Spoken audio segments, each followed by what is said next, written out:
Bonsoir à tous et bienvenue sur le plateau d'Un cœur qui écoute, votre émission de spiritualité. Voilà, c'est déjà le temps de l'Avent, le temps un peu de préparer la crèche, de placer les santons. Et ça tombe bien car Juliette Levivier, ici présente, bonjour Juliette. Bonjour Cyril. Est venue avec le livre La crèche et les santons. Il était une fois, F-O-I, paru aux éditions des Béatitudes. Alors il y a deux livres, il y a donc La crèche et les santons et l'autre c'est Santons en cœur. Santons en cœur. D'accord, il n'y a pas un jeu de mots par hasard. Non. D'accord. Vous allez nous parler du contenu de ces livres, de la raison d'être de ces livres et aussi évidemment de votre parcours de foi qui a l'air d'être toujours avec une idée un petit peu fixe, c'est transmettre. Voilà. Juste avant, je vous invite à nous lire un extrait de texte de votre choix.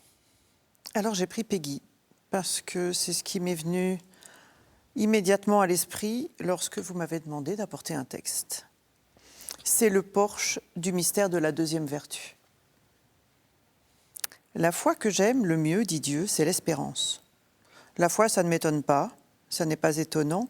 J'éclate tellement dans ma création, dans le soleil, dans la lune et dans les étoiles. Dans l'homme et dans la femme s'accompagne, et surtout dans les enfants. Pour ne pas croire mon enfant, il faudrait se boucher les yeux et les oreilles. Pour ne pas voir, pour ne pas croire. La charité, malheureusement, va de soi. Pour aimer son prochain, il n'y a qu'à se laisser aller. La charité est toute naturelle, c'est le premier mouvement du cœur. Et c'est le premier mouvement qui est bon. Pour ne pas aimer son prochain, mon enfant, il faudrait se boucher les yeux et les oreilles. Mais l'espérance ne va pas de soi. L'espérance ne va pas toute seule. Pour espérer mon enfant, il faut être bien heureux. Il faut avoir reçu une grande grâce. C'est elle, cette petite, qui entraîne tout. La foi ne voit que ce qui est, et l'espérance, elle voit ce qui sera. La charité n'aime que ce qui est, et l'espérance, elle aime ce qui sera. Quelle est la vertu que vous recherchez ou appréciez le plus ? Et l'espérance. L'espérance. Je ne suis pas complètement d'accord avec Peggy pour dire que la foi, ça va de soi. Pour moi, oui. Et effectivement, la contemplation, c'est une voie de connaissance de Dieu qui me touche beaucoup. La charité, je ne suis pas sûre que ça aille de soi. C'est difficile d'aimer. Et on a toujours l'égoïsme, le nombril, voilà, qui se met un petit peu entre l'autre et nous. Et l'espérance, je ne suis pas sûre que ça aille de soi non plus. Mais pour moi, c'est quelque chose de très fort. De très, très fort. On parle de vertus théologales, donc qui sont données par Dieu. C'est ça. Et je crois que quand Peggy nous dit c'est donné, c'est donné. Vraiment, ces vertus-là, elles nous sont données. Voilà, c'est cadeau. Après, il faut recevoir, mais c'est cadeau. Il y a une image que j'aime beaucoup de Saint Bernard. Saint Bernard nous explique que ce que le Seigneur nous donne, on peut le transmettre comme un canal. Ça coule. D'un point A à un point C en passant par vous, mais en gros, ça ne s'arrête pas. Et certainement, on ne prend pas le temps de s'approprier. Saint Bernard nous dit qu'il vaut mieux que nous soyons des vasques. C'est-à-dire que le don de Dieu va nous remplir, on va l'assimiler, on va le faire nôtre, et ça va nous nourrir. Et la vasque, elle nourrit par débordement. Et donc, on va pouvoir se donner, on va pouvoir déborder d'espérance, on va pouvoir déborder de foi, on va pouvoir déborder de joie, de charité, parce qu'on aura gardé, assimilé ce don. Parce que le pour soi, ça va être pour l'autre, en fait. Voilà. Quand on regarde votre parcours, on voit qu'il y a pas mal d'engagement au service de l'Église, au service des couples, pour les aider à voir comment mettre le Seigneur dans leur vie. Tout simplement. Aussi dans l'écriture, par votre métier de journaliste, ou dans l'écriture de livres, ou dans des conférences. Qu'est-ce que vous cherchez à transmettre, en fait ? La joie d'aimer Jésus, à transmettre l'espérance. Voilà, tous ces gens qui vous disent « Ah là là, quand on voit tout ce qu'on voit, c'est sûr. Hein. » Mais Dieu est là. Et en fait, il y a toujours de ne pas se laisser, de pas se laisser le mal obscurcir notre joie et nous voiler Dieu. Et donc, ce que je cherche à transmettre, c'est ça. C'est que le Seigneur est là. Il y a un verset de la Bible qu'avec mon mari, nous faisons de la préparation au mariage dans notre village. Et alors, les fiancés, on leur dit, si vous n'apprenez pas ce verset par cœur, le curé ne vous marie pas. Vous voyez, un peu de pression. Et ce verset, c'est « Isaïe, tu as du prix à mes yeux et je t'aime. Qu'ils sachent que Dieu les aime. » C'est la base. Voilà. Donc, je pense que ce verset est dans tous mes bouquins. Quand est-ce que vous l'avez compris, ça? Je ne sais pas. Vous êtes né comme ça? J'ai dû être née comme ça. Vous êtes tombé dedans comme Obélix?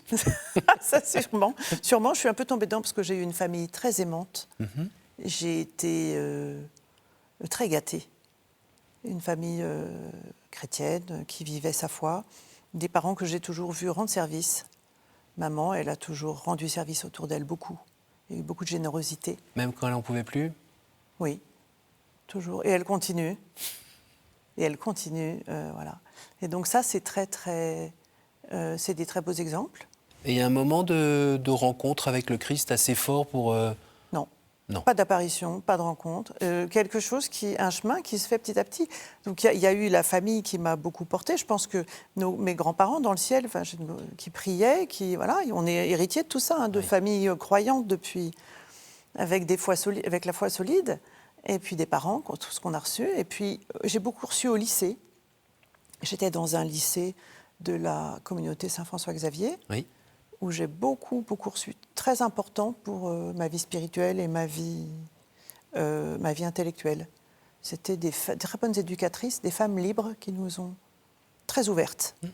Donc tout ce que j'ai fait après, c'est ces deux socles-là. Et puis le Seigneur, ça s'est fait petit à petit. Je ne suis pas une mystique, il y a rien de fabuleux dans tout ça. Ça se fait. Alors parfois, des gens qui ne connaissent pas trop... la vie de chrétien ou la foi chrétienne se disent que si un jour vraiment il se convertissait complètement, il devenait vraiment chrétien et il vivait toutes les vertus, ça serait parfait, il ne pécherait plus, et tout irait bien, la vie serait comme une ligne droite. C'est le cas ou pas? Ils ont raison de penser ça, parce que ça c'est le ciel. On est fait pour ça. Donc c'est normal qu'on ait envie de ça. Moi j'aspire à ça particulièrement. Mais mystérieusement, la victoire du Seigneur qui nous est acquise n'est pas encore visible. Et il y a encore un peu de combat. Donc dans notre vie, il y a du combat. Il y a des épreuves, il y a des deuils. Il y a du combat contre son propre péché. Je pense que c'est quand même le combat le plus difficile à gagner. C'est contre soi. Se convertir. Voilà. Il y a encore un peu de travail. De temps en temps, on se sent un petit peu arrivé quand même, où on a bien avancé, et puis quand on se compare... Alors, parfois, si on se sent arrivé, on est vite ramené au réel. Parce que le péché suivant, qui arrive très vite. Non, je crois vraiment que pour moi, le fait d'être en chemin, vous voyez, avance toujours, marche toujours. Le chemin va se faire en marchant. Je ne suis vraiment pas persuadée que... on va arriver au ciel, ça ne sera pas fait, on va dire. Déjà, Et puis, c'est la miséricorde. Est-ce que de temps en temps, vous avez à vous battre pour conserver quand même cette espérance sur vous-même ou sur les autres? Alors, l'espérance sur moi-même, j'ai renoncé. Voilà, le Seigneur m'a fait comme je suis. Il me dit qu'il m'aime. Il aimerait sûrement mieux que j'arrive au ciel un peu mieux converti. Mais je ne suis pas persuadée que se regarder soi, ça soit très intéressant. Et pour le monde, j'ai beaucoup d'espérance. Beaucoup. Parce qu'on voit autour de soi beaucoup de merveilles. Et on peut aussi... on a un choix du regard. Est-ce qu'on voit ce qui est beau? Est-ce qu'on voit ce qui est bien? Est-ce qu'on voit ce qui va bien? Il n'y a pas très longtemps, j'étais devant un champ. C'est l'avantage d'être à la campagne. Il y avait un champ de colza. Vous savez, le colza, c'est fluo. Hein. Oui. Et puis, ça sent un petit peu fort. Un peu fluo, et puis un orage fabuleux qui se profilait derrière, donc un ciel noir et encore du soleil. C'était incroyable. Oui. Et on était 3, et on était 2, vraiment les yeux émerveillés. Et la 3e personne nous dit « Ah, quand même, la ligne haute tension, là, c'est moche. » Voilà. Et je pense que c'était drôle de voir comme on choisit de voir. Ça ne veut pas dire qu'on s'aveugle. Le réel s'impose. On est toujours en face du réel. Hein. Jamais décoller, très concrète. Pas décoller les pieds par terre, mais aussi voir tout ce qui est beau. tout ce qui est grand dans une personne, on peut choisir de voir en quoi elle m'agace. Puis là, on n'a pas fini. Et puis choisir de voir qu'est-ce qui émerge, qu'est-ce qui est beau, qu'est-ce qui est grand. Et alors après, quand la maladie arrive, la mort, ses propres limites physiques par exemple, ou son caractère difficile à domestiquer, toutes ces choses-là, il y a des moments où Oui, on peut se lasser un peu, non? oui, Et se dire, bien sûr. Oui.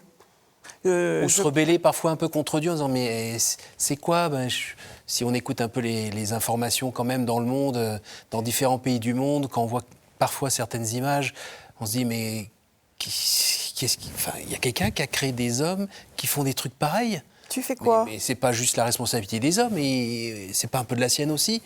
Comment vous réagissez dans tout cela? Moi, dans tout cela, je réagis par la confiance. C'est-à-dire que réellement, enfin, comme tout le monde, hein, il y a parfois le découragement, la fatigue. Il faut se méfier de la fatigue.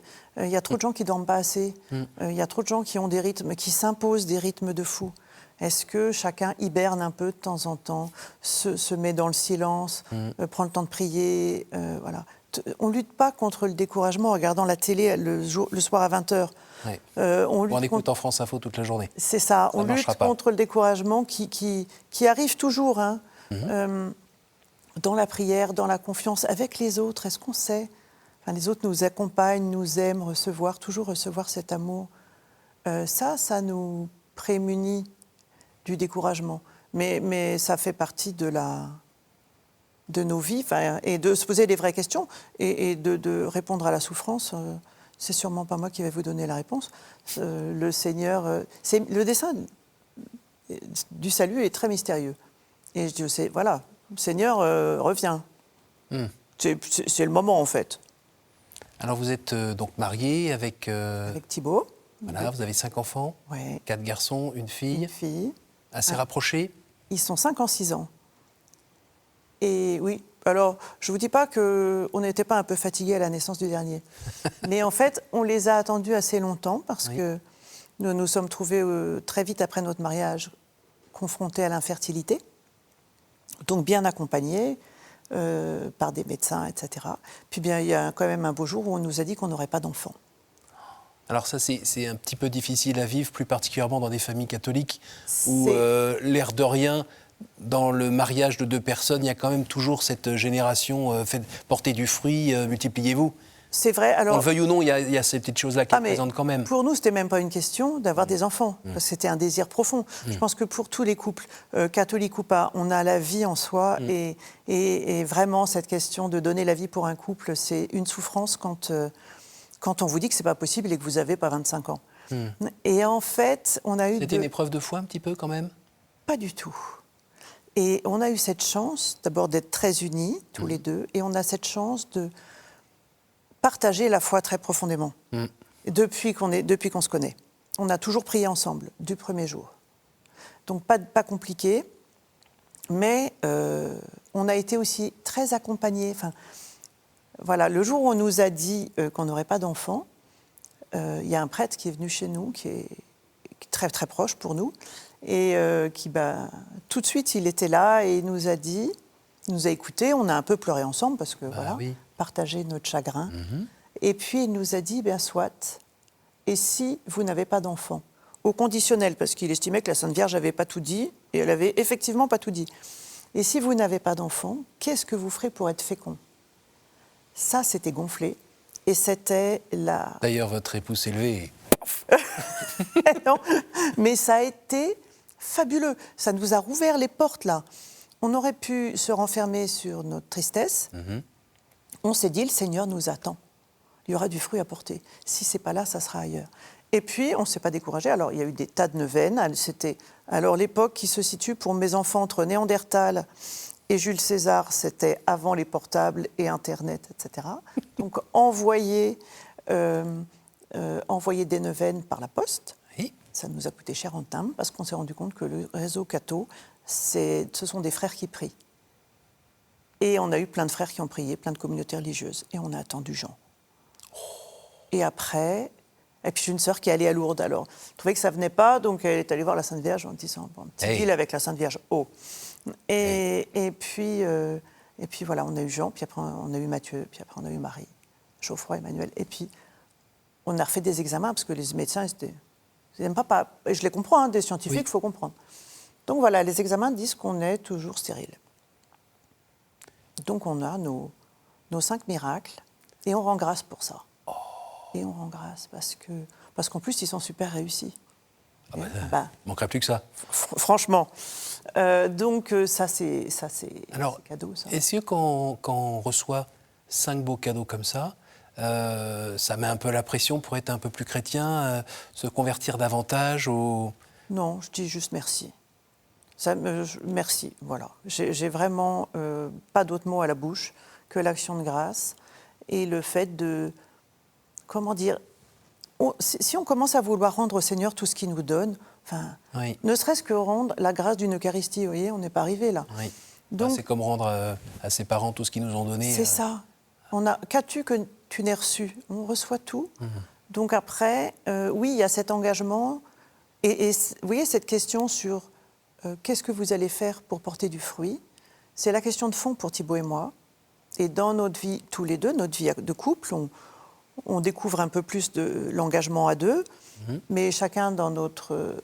séparément aussi, on s'est toujours engagé pour l'Église, pour le Seigneur, pas pour rendre, mais parce que c'est le sens de notre vie. Voilà. Vous avez un engagement aussi auprès de... Je ne sais plus comment on appelle ça, le plus vieux métier du monde. Absolument. Eh bien, nos Sœurs des Bois, dans les camionnettes, qui sont un réseau de sœurs qui viennent d'Afrique noire et qui sont chrétiennes et qui attendent dans leur camionnette leurs clients en priant le chapelet. Et qui sont des esclaves de réseau, et qui sont des femmes merveilleuses et qui sont vraiment des sœurs.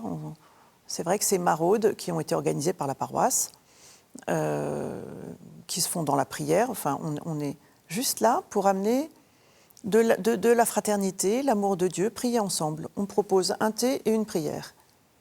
Voilà, c'est pas... Sachant que le droit français, la police, la justice, tout ça ne peut rien faire pour elles et les sortir de cet esclavage. Je pense que c'est des questions très très compliquées et sur lesquelles je n'ai pas de réponse. La seule réponse que nous, on peut donner, c'est d'être là. Je pense qu'après, chacun fait ce qu'il peut à son niveau. Nous, notre niveau de compétence, c'est l'amitié, c'est le sourire, c'est le thé chaud, et c'est prier ensemble. Et on a des expériences de prière qui sont très fortes. Alors, on est dans le temps de l'Avent. Sans vouloir être insultant, je ne pense pas que ce soit le premier ou le deuxième que vous viviez. Et pas de jeu de mots avec votre nom de famille. Non, mais... Comment vous faites pour à nouveau avoir la flamme de l'attente qui s'allume encore en vous pour cette montée vers Noël qui prend plusieurs semaines, on allume une bougie en plus, on prépare la crèche. Comment vous pourriez nous aider à rentrer à nouveau dans cette montée qui arrive chaque année? Et certains accrochent 2-3 touches de décoration dans la maison et continuent leur vie ordinaire et on est déjà à Noël. Qu'est-ce que vous avez à nous dire là-dessus? Eh bien, j'avais un peu le sentiment que, quoi qu'il arrive, quand on arrive à Noël, on se dit « oulala, on est déjà à Noël ». Simplement, du début de l'Avent, pour moi, il y a deux choses. Il y a, effectivement, la crèche nous aide beaucoup. Et l'Avent, c'est un temps de progression. Donc, soit on peut faire la crèche d'un coup, on sort tout, on déballe les santons, on fait son truc. Soit on peut choisir de faire progressivement. On fait d'abord un petit décor qui ne va pas tellement ressembler à Bethléem, mais ce n'est pas très gênant. Et puis, au départ, on va mettre le bœuf, parce que le bœuf habite là. Et puis après, Marie est en chemin avec Joseph. On peut les mettre en chemin avec leur âne. Pas simplement pour les enfants, pour nous. Parce que nous, on a besoin de cheminer. Et si tous les jours, on prend un santon. Et puis alors, les rois mages, évidemment, ils sont partis il y a longtemps, parce que pour arriver le 6 janvier, il faut à peu près 20 jours, vous voyez. Si on compte qu'il n'y a pas de panne de chameau et tout le truc. Bon. Donc, on les met en chemin dans la maison. Ils vont passer dans le salon. Chez moi, ils passent sur un accoudoir de canapé. Et puis, paf, ils passent sous le canapé. Parce qu'il y a... Et c'est pas... C'est quelque chose qui nous parle de notre chemin de foi. Et vous voyez, je trouve qu'il ne s'agit pas d'avancer le mouton plus près de Jésus s'il a été gentil. Jésus ne vient pas pour les gens gentils, il vient pour les gens malades, les gens pauvres, il vient pour les gens comme nous. Donc, à la limite, c'est le mouton qui a eu une journée difficile qu'on va mettre le plus près de la mangeoire pour que le Seigneur l'apaise et l'éclaire. Mais voilà, si à chaque fois, avec chaque santon, on va se demander comment il nous conduit à Jésus, comment on va se laisser conduire. Donc il y a cette possibilité, et je pense que la deuxième chose, c'est la prière. Qu'est-ce qu'on va, pas forcément mettre en plus, mais en mieux? Comment on va arriver à mieux prier? Comment on va arriver... C'est très simple, le truc c'est qu'on se donne toujours des objectifs trop compliqués. Et donc voilà, mais petit, bien et jusqu'au bout. Donc ça, c'est ce qu'on trouve dans les 2 livres. Voilà, c'est exactement C'est être avec chacun des santons et d'avancer. Et progresser avec. Vous donnez des conférences aussi Oui, alors oui, pour le mois de décembre à Saint-Étienne, à Soissons, à Marseille, avec beaucoup de joie. Et puis des retraites. En fait, ce livre vient de récollections et de retraites pour les familles que j'ai animées, notamment à Nouhans-le-Fuselier. Et à la fin, les parents me disaient, mais parce que moi je m'occupe des parents pendant que les enfants sont pris en charge, ils me disaient, mais tout ça, on n'a jamais entendu, on n'a pas eu le temps de prendre des notes, et alors, est-ce que vous pouvez nous faire un bouquin là-dessus? Donc au bout de 3 fois, puis moi il faut me dire les choses plusieurs fois pour que... Et donc, finalement, donc, ça a donné... Pas un bouquin, mais 2 bouquins. Oui, parce que l'éditeur, c'était une bonne idée de l'éditeur qui trouvait que c'était bien comme ça. On arrive à la fin de l'émission, c'est le temps des 3 questions. Questions courtes, réponses courtes. Est-ce que vous pourriez me dire un chiffre entre 1 et 10, s'il vous plaît? 7. En dehors de la Sainte Famille, quel est le personnage biblique qui vous touche le plus en ce moment?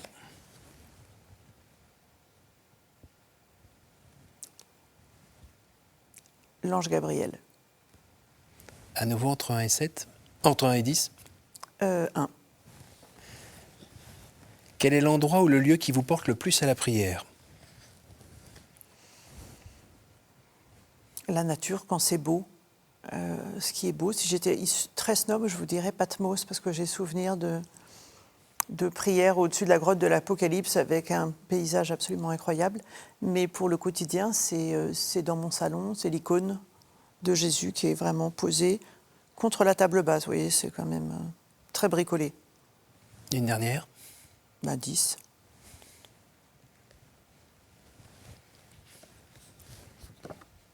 Y a-t-il une parole que vous regrettez de n'avoir pas dite à quelqu'un?